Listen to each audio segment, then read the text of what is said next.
For this assignment, we are required to talk about an environmental issue in Malaysia. So what do you guys think? What environmental issues that we are facing in Malaysia? I have my idea. I think we can choose flood as the main issues for our assignment because the flood, the percentage of flood in Malaysia is 24%. It's quite high than others, so I think it is suitable for us. So what about others? Okay, I think why not? It's a good idea also, but why not we can proceed with the global warming because it's one of the biggest issue in our country. Besides that, it's also being the highest percentage, which is 45% in Malaysia. So why not we cannot proceed with the global warming? Do you guys think any other idea? For me, I think how about water pollution? As we know that water is our main resources that we need every day in our life, and this need to be our main concern nowadays. But for me, I think air pollution also can be an environmental issue because it frequently happen in Malaysia. So, what do you guys think? Okay, so for me, all the ideas are actually good, but I personally think why don't we do logging? Because logging, we are actually in Kedah, right? So we can go to the nearest place that are having these issues for our assignment, to do our assignment. Okay, because Malaysia, we are actually facing logging. So if we take logging as our main problem, I mean like main issue, we can relate it with what she has mentioned just now, which is flood. Yeah. Because because of lodging, flood occurs, right? Yes. So I think we can choose lodging as our main issues and relate it with flood as the effect of lodging. Is it alright? What do you guys think? Yes, I think her idea is quite good because from the logging we also can get flood, and other than that we can get water pollution. Other than that also we can get global warming because many of trees are cutting by the Logic. Okay, so everyone agree that we choose logging as our main issue for our assignment? Yes. Okay, since everyone agrees, so let's go to the location. Let's go.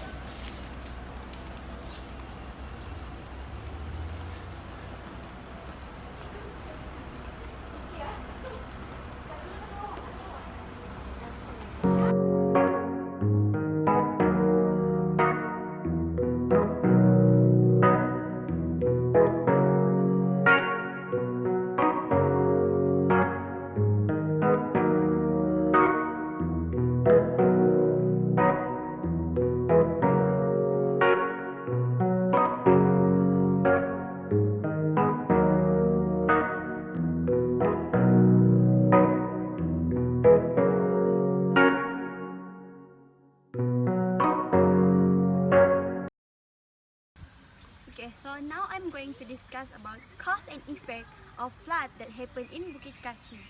First, cause of this flood, which is there is a tree falling near Bukit Kachi. Cutting tree that happened near Bukit Kachi harms surroundings ecosystem. Forests are destroyed in various way and purpose, such as palm tree plantation and rubber plantation areas around Bukit Kachi. Effect of this situation is that the area of Bukit Kachi will be lowland and flood prone. Okay, the second cause of flood in Bukit Kachi is river erosion. River erosion occurs due to natural factor. When heavy rain falls, the water flows fast and erodes the bank of the water. Eventually, the sheaf will collapse and form a sediment at the base of the river. This situation will collapse and form a sediment at the base of the river. Next, the river will be shallow. The third thing cause flood happen in Bukit Kachi is the drain system is unplanned at the area of Bukit Kachi. The problem of flood that hit at Bukit Kachi area is due to the lack of drain system, and it is too small and shallow.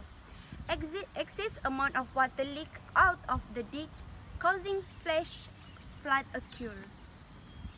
Okay, after talk about cause, now we are trying to talk about effect of the flood that happened in Bukit Kachi. The first effect is destruction of property, which is flood that happen can damage car, motorcycle and buses. The second one is loss of government. Why loss of government? Flood often will damage public property such as roads, buildings, telephones and electricity. All this will be burned by the government by repaying the damage. The third and the last effect is the safety of students and residents living at Bukit Kachi is treated. Bukit Kachi are often treated by flood and often need to be prepared.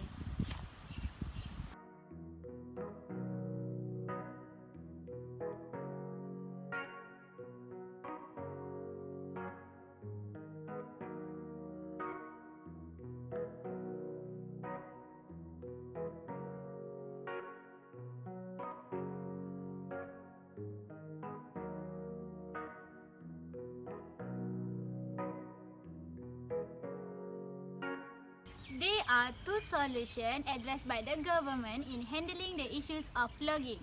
The first solution is encouragement of forest stewardship. Among the best solutions to illegal logging management is the promotion of forest stewardship programs. Stewardship councils and programs can work as effective tools for managing forests by tracking timber, harvesting, transportation and sale. Such programs can also aid in protecting vulnerable forest areas from further degradation as a result of encouragement or conversion into farmlands.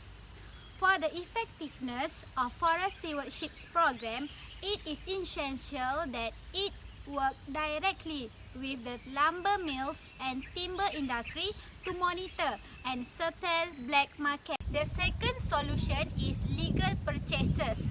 Consumer can equally be part of the solution and we can contribute by ensuring that we only purchase certified timber products. Serious government, regional organization and third-party certification initiatives like the Forest Stewardship Council, FSC and EU are working around the clock to ensure only certified timber reaches the market. This initiative therefore provide the most outstanding global standard for the management of forests, and as consumer, it's now upon us to be mindful when purchasing timber and its product.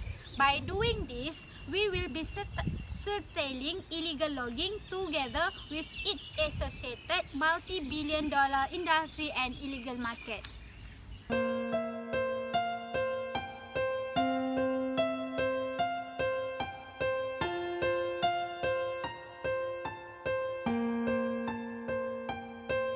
As we all know, logging issue happens in Malaysia. Too much of logging may bring negative impact to Malaysia. In accordance with the Federal Constitution of Malaysia, all Malaysian states have jurisdiction over their lands, forests, fishery, agriculture and water resources, including the power to decide on the administration, management, use and allocation of their forest resources. While each state has the power to create its own individual forestry rules, there are two key forest policies in Malaysia. The first one is the National Forestry Act of 1984. The second one is the National Forestry Policy of 1978. All subsequent amendments related to forestry activities in Malaysia are under these two primary laws. These policies are designed to ensure that forest management areas should be protected from illegal harvesting, unauthorized settlement, and other permitted activities. Hence, these current policies that have been exercised by Malaysia government should be able to help to control logging issues in Malaysia from getting worse.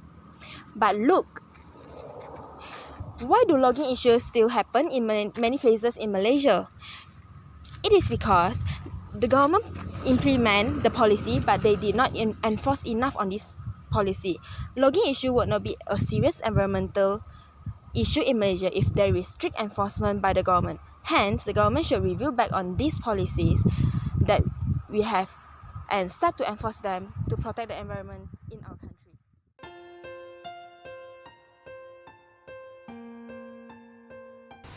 Our opinion for environmental economic solution that we learn throughout this semester in managing and solving this issue is pollution permits.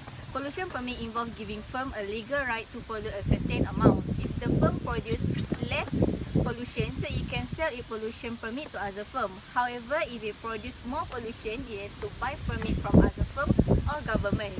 This create for market and pollution permit with the price set by supply and demand. The aim of the pollution permit is to provide market incentive for firm to reduce pollution and reduce external costs associated with it. So when government make a pollution permit or give limits to each company, so it will reduce logging and also pollution.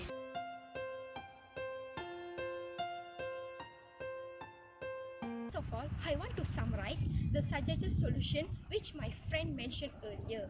There is 4 types of suggested solution, which are firstly encouragement of the forest stewardship, second is legal purchase, third is forestry law, and then the last is sustainable forest management policy. I'm going to continue with my point, which is the possible problems and drawbacks on the suggested solution. There is 3 possible problems and drawbacks for the suggested solution, which are the first thing is indicated there was the more variability in the implementation of the FSC standards and among auditors as well the religion standard, and that is not generate to greater market price that were promoted by the program.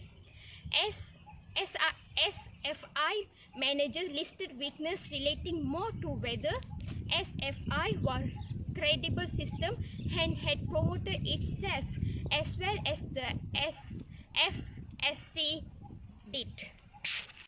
We might speculate that FSC implementation with consuming regional standards and auditing inconsistent and perhaps overselling of the market benefit discouraged more of their manager than did the credibility and public relation shortcoming preserved by the SFI managers.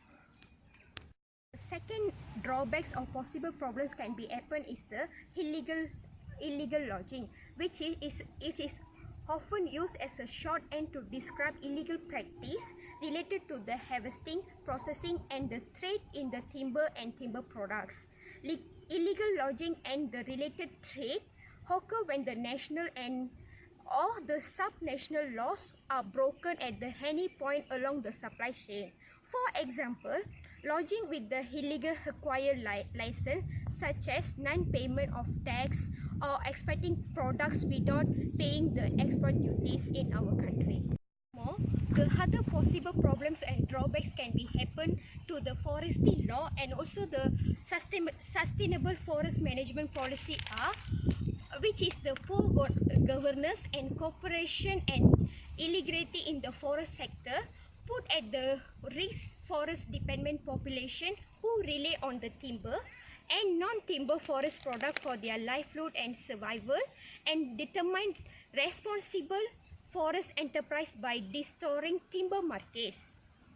This failure result in the loss of revenue that could be invested in the sustainable forest management or economic development. And illegal and unsustainable logging also determines ongoing effort to grab deforestation and enhance carbon stock to mitigate climate change. Thank you.